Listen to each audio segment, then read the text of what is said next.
And happy Monday, happy President's Day, everyone. Thank you for waking up with us here on NBC 16 today. I'm Zach Bruhl. We'll get into all of our top stories in just a moment, but first, let's take a look outside, see how weather is shaping up in the early morning hours today. A little bit of moisture out there, evident through the Hyatt Tower cam this morning, as we've got a little bit of rain still happening today, but nothing major in the early morning hours. We're expecting that to pick up here in a little bit. Temperatures are pretty similar to what we woke up with yesterday, where we see a little bit of consistency there. It's mid-40s and upper 40s across the region. More of the mid-40s along the I-5 corridor and along the coast, a little bit warmer, even breaking 50 degrees out there in Reedsport. But as we head south, you'll see a very similar story in the Douglas County area. Temperatures looking mid-40s, maybe a little bit cooler than that in places with some elevation, but really consistently mid-40s, upper 40s across the region. Yesterday, some light rain across the region, getting close to a half-inch in Roseburg. Everywhere else in the quarter-inch-ish area. And as we start today, not a fast start. Just a couple hundredths of an inch in most places. Newport breaking that 1/10 of an inch threshold this early morning. We will expect to see some more rain in the morning hours and then intermittently over the next few days. Wednesday going to be a pretty wet one as we get started in the early morning hours, and maybe even some snow accumulation up in the higher elevations of the Cascade Passes as the precipitation makes its way through the area.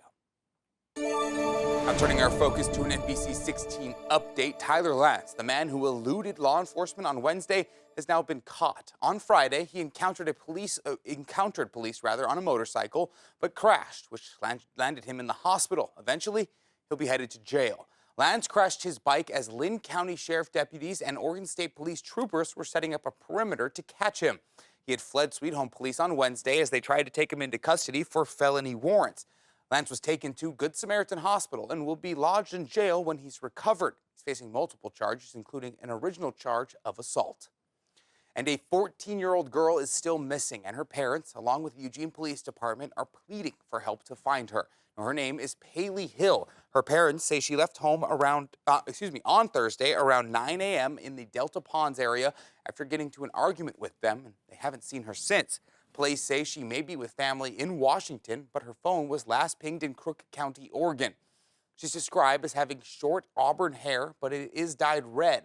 She has a scar on her upper lip and was last seen wearing a pink hoodie, either sweatpants or boxer shorts, and a pair of pink velvet slippers with a bow. Her parents say she's suffering from a mental health crisis and hasn't taken her medication in several days. She's also without her asthma inhaler. If you have seen Paley or know where she is, you're asked to contact the Eugene Police Department. Elsewhere, we have an update on the scandal that plagued Oregon's Liquor and Cannabis Commission. One of its former directors now suing the state for allegedly violating his privacy. Several people were found to have used their position to get their hands on rare liquor, diverting those bottles from the public. The governor is responding by calling for several people to lose their jobs. Victor Park from our Portland sister station has more. Roughly 2 years after a rare whiskey scandal led to several people losing their jobs at the Oregon Liquor and Cannabis Commission, a former employee is now firing back at the agency in a new lawsuit. Chris Mayton, the former distilled spirits director at OLCC, claims he never violated Oregon law and should not have been fired. In court documents obtained by K2, Mayton admits he set aside bottles, quote, dozens, if not hundreds of times, oftentimes setting aside bottles, but says that his requests were perfectly lawful, violated no agency rule or policy, and were consistent with OLCC's long-standing practices. Mayton claims it was all a smear campaign from the governor and other politicians.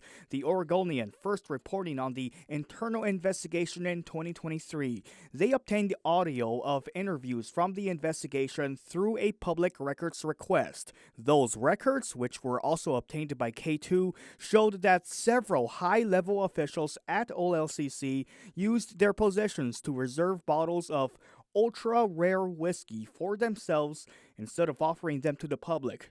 Now in his new lawsuit, Mayton says an investigator promised contents of the investigation would be kept confidential. In other words, he says those records were considered private and should not have been disclosed to the public. Mayton was fired and the Oregon Attorney General opened a criminal investigation, but the Oregon Department of Justice chose not to pursue charges against anyone. That was Victor Park reporting. In other news, Oregon Governor Tina Kotek has announced she's placing Oregon Youth Authority's director, Joe O'Leary, on administrative leave effective immediately. Now, this decision comes after 6 lawsuits were filed in late 2024 alleging sexual abuse at Oregon Youth Correctional Facilities. Governor Kotek has appointed Jana McClellan, the current interim deputy director, as the acting director of OYA. Now, in a statement, Governor Kotek says complaints that come to the Professional Standards Office must be taken seriously and addressed expeditiously. Oregon youth in the state's care rely on us to keep them safe and get this right.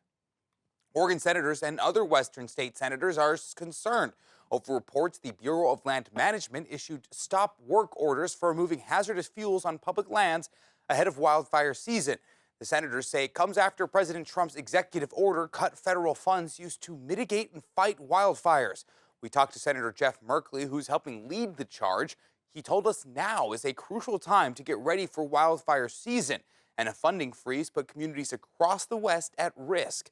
The senators sent a letter to Interior Secretary Doug Burgum and Acting Agriculture Secretary Gary Washington, calling for the immediate reversal of the stop work orders. And a warning this morning for cat owners. The Oregon Department of Agriculture has now confirmed bird flu in 2 cats living in different households in Multnomah County. Veterinarians had to put those cats down. The Department of Agriculture says both cats ate the same brand of raw pet food before getting sick. That food is from Olympia, Washington. It's called Wild Coast Raw. If you have this product, throw it out. It is now 7 minutes after the start of the 6 o'clock hour. After our commercial break, we'll be joined by Chief Meteorologist John Mayer. He's going to give us a look at our weather forecast. You can tell it's a little wet out there as we get the day started. Expect that to stick around. Stay tuned to find out. But first, it's time for a coffee. This coffee break is sponsored by Lithia Toyota of Springfield.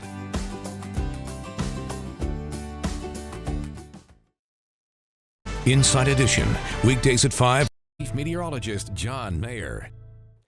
Well, while most of us have put all of that winter threat behind us, there is one clear difference, though. Those higher elevations over in the Cascades, completely different story out there just off to the east. Widespread winter storm warning. No huge surprise there. Still going to be cold enough at higher elevations and still plenty of active weather on the horizon here as we move through the next 24 to 48 hours or so. We're still going to see that chance for that snow trying to add up through the rest of this morning and into the afternoon. Snow totals that could actually get pretty impressive. We're looking at around a half foot to a foot of snowfall from the Cascade passes into the peaks themselves, and that is absolutely what we're going to see here today. That otherwise hit or miss rainfall that we're going to get down at the valley floor coming through is just a whole lot of that wintry mess there at those higher elevations. The big difference here, unlike what we were dealing with a few days back, we're no longer seeing that big time chill down on the valley floor, and that's helping to keep this as just a rain event. We've got that Pacific air that's moving in, keeping any of that snow potential over to our east, just those higher elevations.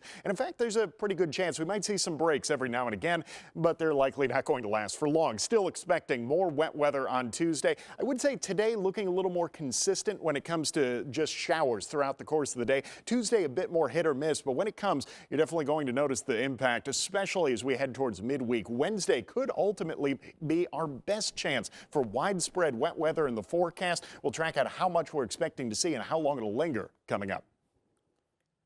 Thank you, John. And of course, you can stay up to date with your latest weather forecast. Be sure to download our NBC 16 app, like us on Facebook, or head on over to our website, NBC16.com/weather.